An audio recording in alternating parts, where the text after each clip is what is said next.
Un ar to, ka mēs gribam uzvarēt, mēs esam visus šos pēdējos 6 mēnešus, visa komanda, mēs esam ļoti rūpīgi un apzinīgi strādājuši. Mēs esam tikušies ar rīdziniekiem, lai saprastu viņu vēlmes un vajadzības. Esam veidojuši programmu, kas apmierinātu šīs vajadzības. Un mums ir komanda spēcīga, un es nāku ar šo mērķi, kad ar pārliecību esam piedāvājuši rīdziniekiem, visiem rīdziniekiem vislabāko, ceram uz viņu atbalstu.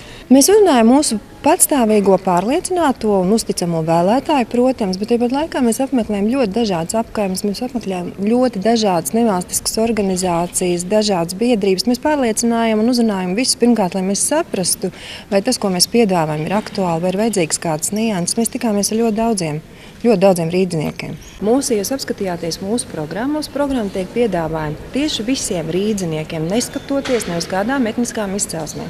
Tās ir rūpes par bērnu veselību, tās ir rūpes par cīņu pret narkotikām, tās ir rūpes par bērnu izglītību un sportu, tās ir rūpes par rēķinu samazināšanu, kas ir svarīgs pilnīgi visiem. Gan siltuma, gan nekustamā īpašuma, tās ir rūpes par dzīvokļu īpašnieku un zemes īpašnieku attiecībām.